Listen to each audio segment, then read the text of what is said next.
En el tiempo de entrevista volvemos a iniciar la ronda de partidos y por eso nos acompaña por el Partido Socialista el diputado Darío Villagrasa. Buenos días. Hola, buenos días. Bueno, han sido unas semanas en las Cortes con menos actividad, ha vuelto con un pleno cargado de temas y se repite la vacunación. Desde la oposición dicen que está siendo más lenta de lo esperado, esa vacunación en Aragón en concreto. Pues yo creo que en Aragón tenemos un excelente sistema sanitario, unos excelentes profesionales y luego además también una coordinada gestión por parte del Gobierno. Todos los ciudadanos pueden ver tanto los datos COVID como los datos de vacunación en el portal de transparencia y muchos de los días Aragón ha estado en la parte alta de la tabla en cuanto a vacunación de sus residentes, de los profesionales sanitarios y de los grupos de riesgo que los protocolos establecen como prioritarios. Por tanto, yo creo que se está actuando bien, se está actuando de manera coordinada y sobre todo se está actuando de manera transparente. Es cierto que se haya penalizado a Aragón con menos vacunas precisamente por eso, porque no se han puesto con la agilidad que se ha hecho en otras comunidades autónomas. Yo creo que en Aragón tenemos una facultad importante, que es que somos una sociedad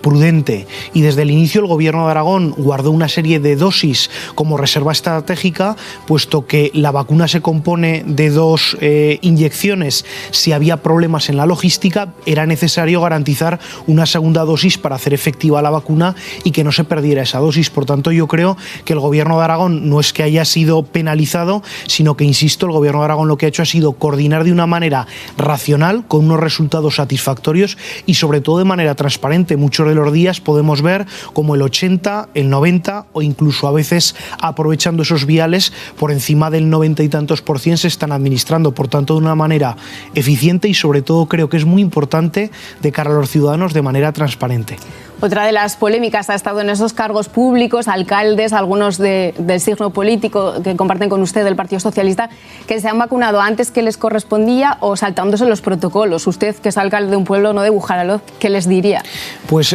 nosotros del Partido Socialista hemos pedido ejemplaridad. Hay que cumplir los protocolos sanitarios, hay que garantizar que esas vacunas lleguen a quienes sanitariamente se ha establecido como colectivos prioritarios y por tanto esas personas que no han cumplido estrictamente lo que la norma y lo que la ética pública y la ejemplaridad demandan, pues esas personas no han tenido una conducta propia de lo que significa ser representantes públicos. Si hablamos de las restricciones que nos ha puesto esta pandemia y de la situación económica, se ha estado intentando buscar el equilibrio entre mantener la salud y la economía, pero hay en ciertas zonas donde siguen las protestas, donde siguen las reivindicaciones porque dicen están asfixiados, por ejemplo, en los valles del Pirineo. ¿Usted sería partidario de flexibilizar las restricciones tal y como están planteadas? Pues yo creo que están planteadas desde mucha racionalidad y con muchos datos por parte del Gobierno de Aragón. Y lo que creo que toda sociedad tenemos que tener es empatía en todas las direcciones. A ningún gobierno y a nadie le gusta tomar medidas duras, pero es para preservar un bien superior como es la salud del conjunto de la sociedad aragonesa. Y si en este momento existen una serie de restricciones, también han existido, existen y existirán medidas políticas, partidas presupuestarias y programas para intentar paliar o compensar esa serie de circunstancias o de restricciones. Muestra del sector de la nieve, por ejemplo, ha sido ese plan de empleo extraordinario que el presidente del Gobierno de Aragón con los presidentes de las diputaciones provinciales anunciaron y están trabajando desde hace varias semanas. Por tanto, yo creo que todos tenemos que hacer un ejercicio de solidaridad, de responsabilidad y también de empatía, porque en esa unión, en ese conocernos, en ese respetarnos, en ese protegernos entre todos está uno de los elementos de mayor fortaleza que tiene la Comunidad Autónoma de Aragón. Empezaremos a ver pronto las contrataciones, los efectos de ese plan de empleo que conocimos como a grandes líneas, ¿no? Pues yo estoy convencido que sí, porque desde momentos inmediatos a la reunión y a esa serie de acuerdos que se tomaron con los presidentes de comarcas, me consta que la Administración está trabajando de una manera muy intensa para ponerlos en marcha lo antes posible. Uno de los sectores que se ha visto también especialmente afectado por la pandemia han sido los centros de mayores. De hecho, las Cortes creó una comisión especial para ver cómo se podían solventar problemas que ya venían arrastrados pero habían vuelto a aflorar, pues falta de personal o falta de espacios. Creo que esa comisión ya ha acabado de trabajar y que tiene que presentar un informe. No sé si conoce algo o unas de esas conclusiones que vayan a cambiar cuestiones, ¿no?, de los pues centros. Sobre todo esas conclusiones se emitirán una vez que finalice ese dictamen de la ponencia. Sí que hay que decir que en Aragón pues es una tierra de consenso, es una tierra de mucho trabajo, y todas las personas que han formado parte de esa comisión habrán aportado, junto con los expertos, lo mejor de sus ideas, propuestas, capacidades y talentos para ver cómo podemos afrontar los retos del futuro, partiendo de un diagnóstico claro, y es que Aragón somos una comunidad autónoma que tiene casi 7 plazas residenciales por cada 100 habitantes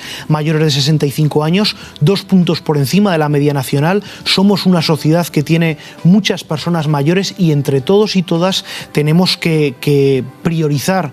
no solamente en la acción política, sino también en la presupuestaria, el cómo se cuidan y cómo se atienden a todas estas personas. Yo creo, y como parlamentario, como alcalde y como ciudadano, estoy orgulloso de que en los últimos años se haya incrementado tanto el presupuesto en política social, precisamente para atender a todas estas personas mayores o con necesidades especiales. Y vaya por delante que creo que el coronavirus también nos ha dejado una serie de lecciones que estoy seguro que se implementarán de una manera muy racional y muy positiva con las conclusiones de esa comisión. Cambiando de tema, pero sí siguiendo muy pendiente de la actividad de las Cortes, una ley, ¿no?, de la que se ha dado bombo y platillo, esa ley de simplificación administrativa, de quitar la burocracia, que ha sido muy aplaudida por empresarios, por emprendedores, pero que también se han escuchado críticas porque esa forma de simplificar trámites pueda desregular o quitar garantías. Pues yo es una ley que considero vital, no solamente para la reactivación económica en Aragón, sino también para cuando un administrado se enfrenta a cualquier procedimiento en la administración. Una ventanilla, otra, subsanar documentación, te solicitan documentos que la administración ya posee de una etapa o de un procedimiento previo. Y yo creo que es una ley que, en el marco de las competencias que tenemos en Aragón, regula de una manera con muchísimas garantías una simplificación administrativa, y que aquellos aspectos en los cuales, con declaraciones responsables, utilizando la figura del silencio administrativo, eviten excesivos lapsos de tiempo burocráticos que en ocasiones desesperan y hacen poco conocible por parte del administrado cuál es el trabajo que se realiza de la Comunidad Autónoma de Aragón. Yo creo que es una ley pionera, creo que es una ley necesaria, y creo que es una ley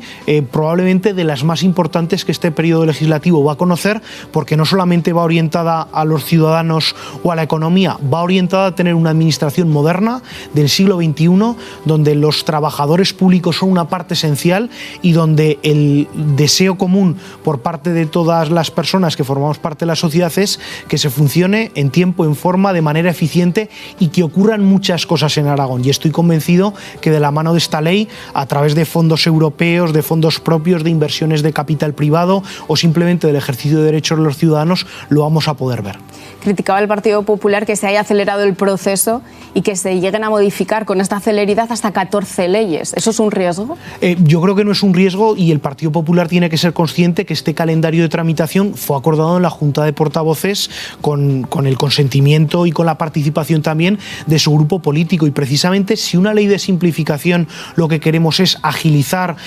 todos los plazos administrativos, la documentación o la burocracia, lo que no podemos hacer es querer llevar 14 procedimientos distintos a las Cortes con sus distintos aspectos, y entendíamos, o entiende así el Gobierno, y así lo apoyamos el Grupo Parlamentario Socialista, que esta ley no solamente es una ley más en el calendario normativo, esta ley posiblemente sitúe a Aragón a la vanguardia de eficiencia, de modernización y sobre todo de expectativas y de futuro en la administración pública del conjunto del Estado. Ha ocurrido en esta ley y también en los presupuestos, que hemos visto a Ciudadanos con cierta sintonía y cercanía al Ejecutivo aragonés. ¿Eso va a hacer más fácil la legislatura para el cuatripartito, ¿no?, que un partido de la oposición de alguna forma esté aliado con el Ejecutivo? Pues yo creo que es importante el que los grupos en la oposición sean propositivos, positivos y constructivos, para generar ruido, para generar división,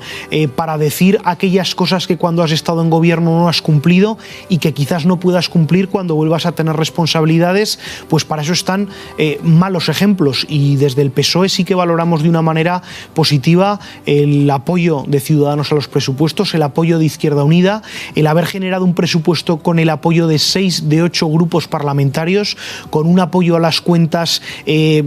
como nunca antes se había conocido en esta tierra, y de alguna manera también un ejemplo más de que en Aragón somos una tierra de pacto, de consenso, de hablar mucho, de trabajar y de remangarnos cuando vienen maldadas para defender lo mejor de Aragón. Creo que incluso a nivel nacional no ha tenido el suficiente eco mediático o político el que en medio de tantísima agresividad verbal, de tantísima conflictividad en el Congreso de los Diputados o en la política nacional, se valore en su justa medida lo que supone un presupuesto con tantísimo apoyo político y parlamentario, y lamentablemente pues con dos vagones de ese tren llamado Aragón que han decidido de motu propio o pararse en la estación o acelerar la velocidad o trabajar hacia el descarrilamiento, como ha sido el Partido Popular, que nos habría gustado que se hubiera sumado a este presupuesto, o Vox, que desde el primer minuto que entró en las Cortes de Aragón su planteamiento es radicalmente distinto al Estatuto de Autonomía o a las políticas que entendemos que benefician a Aragón. Pues así llegamos al final. Seguro que podemos seguir hablando de ese presupuesto y de la legislatura. Muchas gracias por venir. Muchas gracias a vosotros. Buenos días.